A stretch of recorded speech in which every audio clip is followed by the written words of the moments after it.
على أشرف الأنبياء والمرسلين سيدنا ونبينا وطبيب قلوبنا وشفيع ذنوبنا أبي القاسم محمد اللهم صل على محمد وعلى آل بيته الطيبين الطاهرين المعصومين ولعنة الله على أعدائهم من يوم عداوتهم إلى قيام يوم الدين. وأما بعد فقد قال الله سبحانه وتعالى في كتابه المجيد وفرقانه الحميد: بسم الله الرحمن الرحيم الذين جاهدوا فينا لنهدينهم سبلنا. صلوات.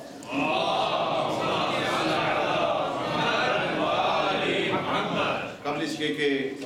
میں آپ کی خدمت میں اپنے موضوع سے متعلق چند مختصر نہایت ہی مختصر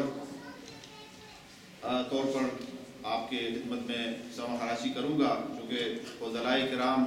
علماء کرام نے کافی ظاہر کہ آپ سے مستفید فرمایا ہوگا. میں شکر گزار ہوں ادارہ جعفریہ کے انتظامیہ کا اور خصوصاً مولانا حسن عباس صاحب کا کہ جنہوں نے اس قسم کے نہایت اہم پروگراموں کے لیے ہم سب کو بھی یہاں دعوت بھی دی اور ایسے پروگرام رکھے اور اس سے اپنے علم اور علماء سے دوستی کا انہوں نے یہ اظہار فرمایا ہے اور ثبوت بھی دیا ہے. الحمدللہ ہم ان کے نہایت ہی شکر گزار ہیں. مجھے جو موضوع دیا گیا ہے وہ بہت مفصل موضوع ہے، لیکن اس کو میں چند عنوانات میں سمیٹنے کی کوشش کروں گا. ایک موضوع میرا موضوع یہ تھا کہ انقلاب اسلامی کے رونما ہونے کے بعد اہم ترین کون سے واقعات رونما ہوئے ہیں. ظاہر ہے کہ ایک بہت مفصل موضوع ہے اور کئی واقعات شاید انقلاب اسلامی کے بعد میرا خیال میں کوئی ایسا دن نہیں گزرتا کہ کوئی نہ کوئی واقعہ رونما نہ ہوتا ہو. لیکن اس کو میں نے کوشش کی ہے کہ تین عناوین کے ساتھ، ایک داخلی، ایک خارجی اور ایک دائمی، جو ہمیشہ کے لیے انقلاب اسلامی ایران کے بعد ہمیشہ کے لیے رونما ہونے والے واقعات ہیں اور ہمیشہ رہیں گے. پہلا واقعہ داخلی شروع کرتا ہوں. ظاہر ہے کہ کامیابی کے فوراً بعد ممکن ہے شاید آپ کے بہت سے مومنین کرام کے ذہنوں میں نہ ہوں، کردستان کی شورش ہے کہ انقلاب اسلامی کی کامیابی کے فوراً بعد یہ کوشش کی گئی کہ اس انقلاب کی قوت کو ختم کیا جائے، لہذا کردستان سے شورش بلند ہوئی اور امام خمینی رضوان اللہ تعالیٰ علیہ کی سیاسی اور الہی بصیرت سے یہ شورش ختم ہو گئی، کچل دی گئی اور اس کا اثر نہ ہوا. تو پھر ظاہر ہے کہ دوسرا آپشن فوری کیا ہوا کہ ایران اور عراق کے درمیان جنگ شروع کر دی گئی. یعنی عراق کو ہر طرف سے کہا گیا کہ کہیں یہ انقلاب کامیاب نہ ہونے پائے، اس انقلاب کو ختم کر دیا جائے. لہذا عراق کو اور خاص طور پر صدام کو اکسایا گیا اور ایران پر یہ جنگ مسلط کی گئی.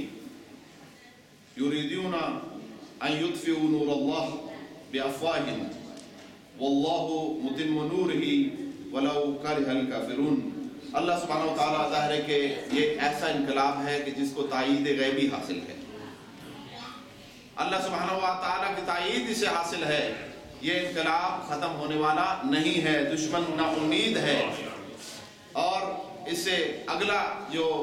واقعہ، اہم واقعہ ایران کی تاریخ میں جسے شمار کیا جا سکتا ہے وہ یہ تھا کہ واقعہ طبس، بہت اہم واقعہ اس زمانے کے، شاید ممکن ہے اب ہمیں اس کی افادیت اور اہمیت کا اندازہ نہ ہو، لیکن یہ بہت اہم واقعہ تھا جس سے امریکہ کو بہت شکست ہوئی. پوری کوشش تھی. واقعہ طبس کیوں پیش آیا؟ اس لیے پیش آیا کہ 444 روز کے لیے ایران کی ایران کے اندر امریکن ایمبیسی کے جتنے بھی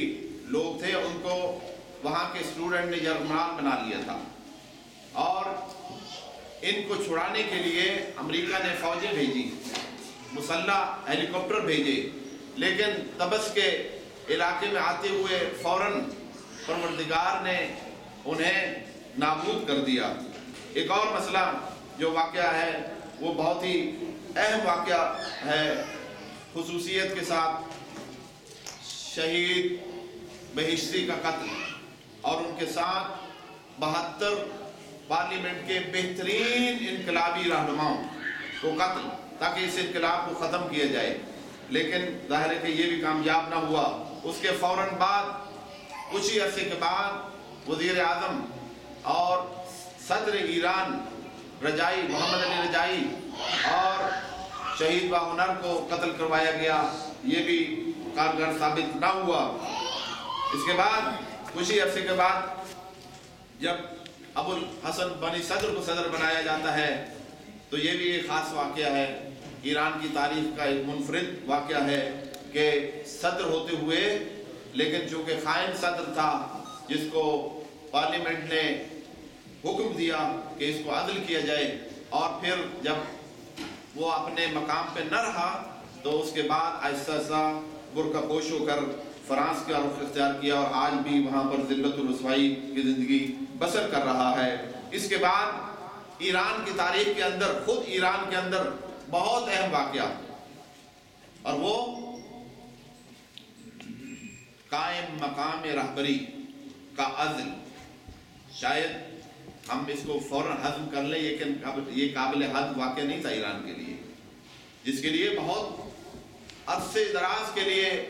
تبلیغات ہوئیں، بہت پروپیگنڈا کیا گیا، بہت ہی اس کے لیے کافی ظاہر کہ اسٹیبلشمنٹ نے، گورنمنٹ نے پوری مطلب کہ اس کے لیے اتنی انویسٹمنٹ کی تھی، اس کو ایک دم سے ہٹا دینا ایران کے مفاد کے لیے یہ بہت بڑا واقعہ تھا، اور الحمدللہ اس کے اثرات آج تک الحمدللہ ہم دیکھ رہے ہیں، وہ بہتری ہوئی ہے، خدا نے الحمدللہ بہتر کیا، قائم مقام کو ہٹا دیا گیا، اور اس کے بعد وفات امام خمینی کا واقعہ ہے کہ جو ہی وفات امام خمینی ہوتی ہے رضوان اللہ تعالی علیہ،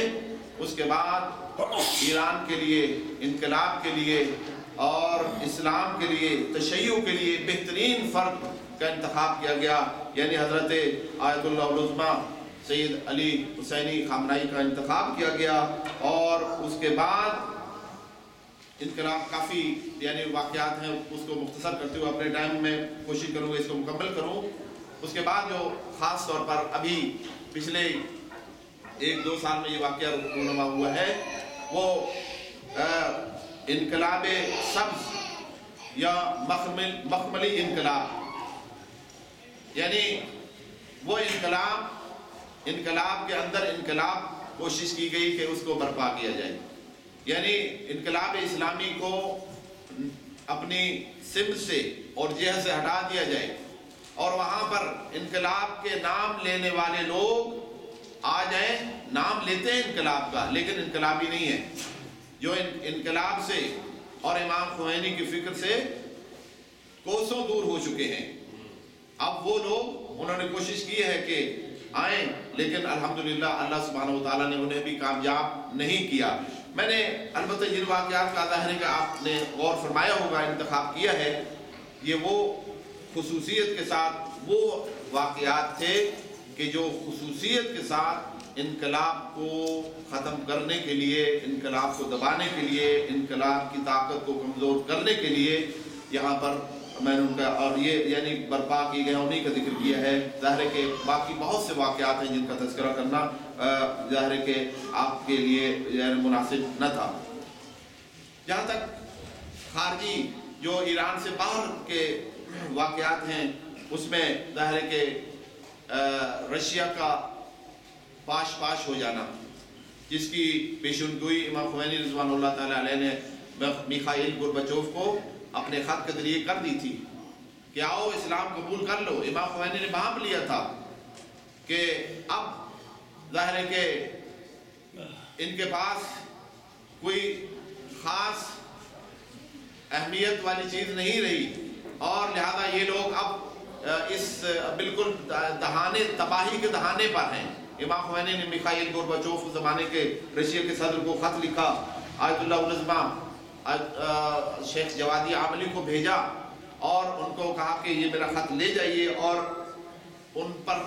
ایکسپلین کیجئے۔ یہ نہیں کہ فقط خط پڑھنا ہوتا تو شاید اس کے کئی اور مترجم بھی پڑھ سکتے تھے، لیکن یہ خط گیا،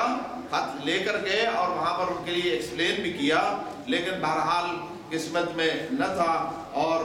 اس کے بعد ظاہر ہے کہ رشیا پاش پاش ہو گیا اور کئی ٹکڑوں میں بٹ گیا۔ اس کے بعد ظاہر ہے کہ صدام ملعون کی طرف سے کویت پر حملہ ہوتا ہے اور یہ بھی انقلاب کے بعد ایک بڑا انوکھا سا واقعہ تھا۔ ظاہر ہے کہ یہ اگرچہ انقلاب کے فائدے میں، ایران کے فائدے میں گیا کہ اس زمانے میں جب ہر طرف سے تیل کی پابندی تھی، ہر طرف سے تیل نہیں بک رہا تھا، تیل یا تو نہیں نکل رہا تھا، سعودی عرب پر بھی کچھ پابندیاں تھیں، وہاں سے بھی تیل نکالنا مشکل ہو گیا تھا۔ وہاں اس وقت ایران نے خوب ماشاءاللہ اس زمانے میں اللہ نے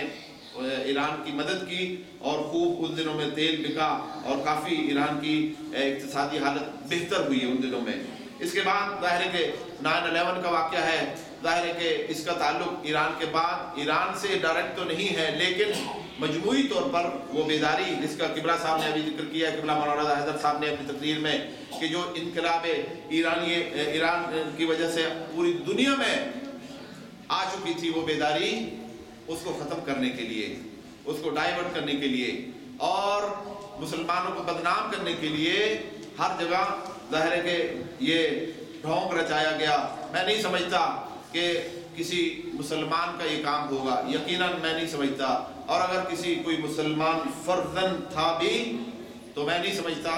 کہ وہ ایسا مسلمان ہوگا جو آگاہ ہوگا، کیونکہ ظاہر ہے کہ جو سب سے میری نظر میں بہترین پیغام امام خمینی نے امت کو دیا ہے وہ یہ دیا ہے کہ دین اسلام سیاست سے جدا نہیں ہے۔ یہ بہترین میسیج تھا جس کو اگرچہ ہمارے اپنے مسلمانوں نے بھی ابھی تک ہضم نہیں کیا، اور وہی فکر جو کرسچن کی ابھی بھی جاری ہے۔ پچھلے دنوں میں سن رہا تھا ڈاکٹر روون ولیم نے بیان جو پچھلے دنوں میں دیا ہے، اس پر بھی لوگ تنقید کر رہے ہیں، کہہ رہے ہیں آپ پادری ہو، جو لوگوں کی روحوں سے آپ کا سروکار ہوتا ہے، آپ جاؤ لوگوں کی روحوں کو جو ہے ٹھیک کرو، آپ کا سیاست میں کام نہیں ہے۔ یہاں سے یہ بات ثابت ہوتی ہے کہ دین سیاست سے جدا نہیں ہوتا، زور سے کیا گیا ہے، اور آج تک بھی وہی فکر مسلمانوں کو بھی دی گئی ہے، لیکن جدا نہیں ہے۔ امام خمینی یہ بہت بڑا میسیج دیا ہے۔ آخری جو بہترین میں نے یہاں پر میری اپنی نظر میں بہترین انقلاب اسلامی ایران کی کامیابی کے بعد جو واقعات رونما ہوئے ہیں دنیا میں، وہ حزب اللہ کی 33 روزہ جنگ کے اندر کامیابی تھی۔ واقعاً پوری دنیا کے اندر اگر حقیقتاً انسان یہ دیکھے کہ جن کے پاس وسائل نہیں ہیں، افراد نہیں ہیں، چند ایک افراد ہیں، لیکن دنیا کی سب سے یعنی جو بہترین قسم کی پاور ہے، انہوں نے ان کو چنے چکوا دیے اور ان کو پسپا کر دیا، اپنے ملک سے نکال دیا، اور شبعہ کے جو ہے وہ جو شبعہ کے مزرعے ہیں وہ انہوں نے واپس لے لیے، اور الحمدللہ کامیابی سے جو ہے ہمکنار ہوئے۔ یہ تو داخلی اور خارجی واقعات، وہ واقعات جو ہمیشہ کے لیے رہیں گے جب تک انقلاب رہے گا، اور انشاءاللہ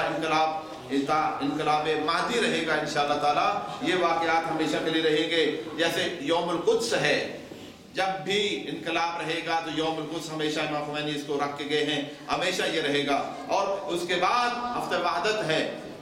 ہفتہ وحدت مسلمانوں کی اتحاد کے لیے امام خمینی کی تجویز پر رکھا گیا ہے، یہ ہمیشہ کے لیے رہے گا۔ ایک اور تشیع کا عروج، علی ولی اللہ کی اذان پوری دنیا میں کبھی نشر نہیں ہوتی تھی، الحمدللہ انقلاب ایران کی برکت سے، اور انقلاب یہ ایسی مناسبت ہے کہ جو ہمیشہ کے لیے رہے گی۔ دعائے کمیل، دعائے نطبہ، اور کہ اس کی پورے عالم میں گونج ہو رہی ہے۔ میں کسی زمانے میں جب میں ہوا کرتا تھا میں یہ روایت تھی پڑھتا تھا اور مجھے اس زمانے میں واقعاً اتنی سمجھ نہیں آتی تھی کہ یہ روایت اس کا مفہوم کیا ہو سکتا ہے. وَيُفِيدُ مِنْهُ الْعِلْمِ إِلَى سَائِرِ الْبِلَادِ کہ اس کم سے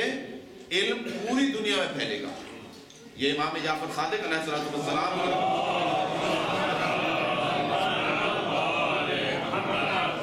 اس زمانے میں میرے پلے میں نہیں پڑتا تھا کہ یہ کیسے ہو سکتا ہے، لیکن آج پریکٹیکل ہم دیکھ رہے ہیں. دنیا کا کوئی ایسا کونا نہیں ہے کہ جس میں انقلاب اسلامی اور خصوصاً قوم کی برکات، خصوصاً تشیع کی عظمت نہ ہو.